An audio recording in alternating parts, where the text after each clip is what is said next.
You know that moment, a single sentence, a glance, a wrong tone, and suddenly everything inside you tightens up. You wonder why things affect you so deeply when others barely notice them. Maybe you've even judged yourself for being too sensitive. But what if your nervous system is simply trying to protect you, not weaken you?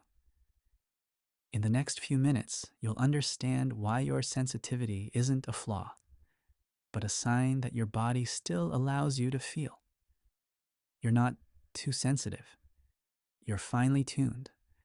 Your body doesn't react because you're weak. It reacts because your nervous system works like a highly sensitive sensor. It picks up the smallest tensions before your mind can even name them.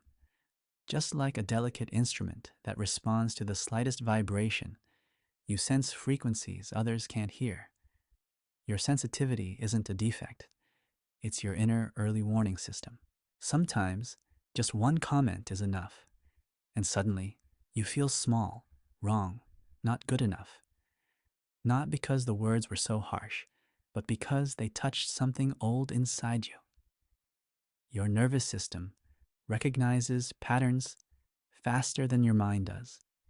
It links the tone, the look, the posture to old experiences, maybe to moments when you once felt uncertain or rejected. That memory isn't stored as a thought, but as a bodily feeling. That's why you react before you even understand what's happening. It's as if something inside you sounds an alarm, even though there's no real danger anymore. That's how your body protects you. Sometimes too early, sometimes too strongly. The next time you feel something hit you instantly, pause for a moment. Take a deep breath. Feel your feet on the ground and quietly say to yourself, I am safe, even when it hurts. In that moment, you begin to turn an old reaction into a new experience. You're training your nervous system to tell the difference between the past and the present. Because healing doesn't begin when you stop feeling. It begins when you can feel without running away. And that leads us to the next chapter. Why your body understands emotions faster than your mind. Your body forgets nothing. Even when your mind has already moved on, your nervous system keeps every mood, every look, every bit of tension like an invisible map. So when you overreact today, you're often not reacting to the present moment at all, but to something that feels like the past. The body recognizes similarity, not time. That's why an offhand remark can trigger the same pain as a childhood moment when you felt helpless. It's not a sign of weakness. It's a sign of survival intelligence. Your body once learned, this is what danger feels like. And because it wants to protect you, it hits the brakes early. But what once saved you is now keeping you stuck. It's like driving through life with the handbrake still on, safe but exhausted. When you feel that inner tension, place a hand on your chest and softly say to yourself, I am here and I am safe.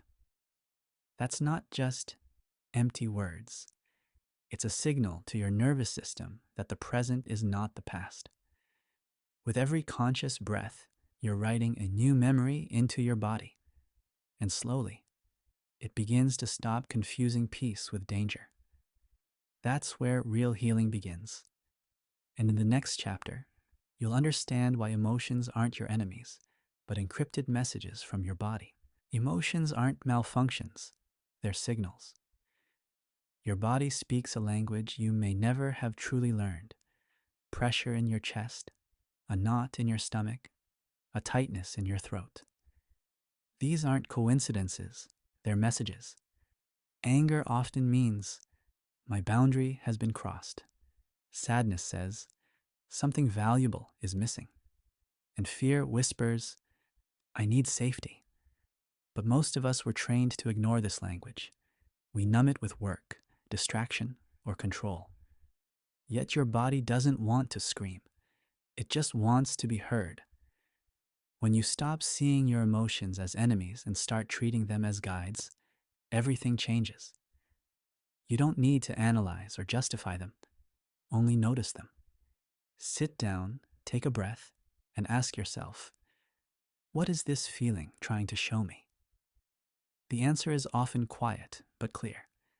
That's how chaos turns into direction. Every time you feel without judging yourself, a new neural connection forms, a little more self-trust. Your nervous system learns, feeling is safe. And right here, in this stillness, self-leadership begins. In the next chapter, you'll see how to use this new clarity to regulate yourself in difficult moments, instead of losing yourself in them. Self-regulation begins the moment you stop fighting yourself. Many people try to control their feelings with thoughts, with discipline, with "I shouldn't feel this way." But the nervous system can't be convinced by logic. It doesn't respond to reasoning, only to signals. So when you feel emotionally flooded, thinking won't help, presence will. Place a hand on your body, notice the temperature, the weight, your breath. Your brain needs that feedback to realize, I am in the present. This shifts activity from the limbic system, the alarm center, to the prefrontal cortex, the place of clarity. It's not a spiritual trick, it's neurobiology.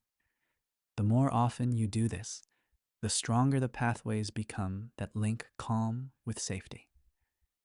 You're training your body to stand firm in the middle of the storm without losing yourself. Strength isn't the absence of emotion. It's the ability to hold it until it transforms. And in that exact moment, when you feel that you can carry yourself again, true freedom begins. In the next chapter, you'll learn how to strengthen this ability in daily life, with small rituals that remind your nervous system of safety every day.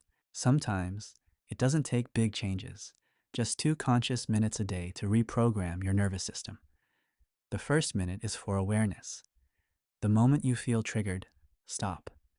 Take one mindful breath and find a place in your body that feels neutral. Maybe your feet, maybe your breath. Keep your attention there until the urge to react immediately begins to quiet down. The second minute is for returning. Place a hand over your heart and say to yourself, I'm allowed to feel, and I am safe. Notice how something inside you begins to relax, without you forcing anything. These 2 minutes are like micro-training sessions for your nervous system. Brief moments when you connect safety with stillness. Over time, this builds an inner stability that stays with you, even when life gets loud. And as you learn to hold yourself this way, not only does your body begin to change, but so does your relationship with yourself.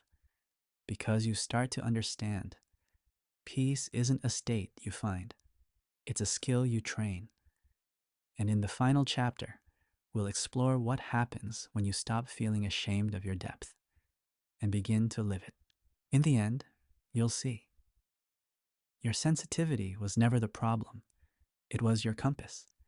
It was always pointing you toward the places where you had forgotten yourself. When you stop fighting it, it turns into clarity. Vulnerability isn't weakness.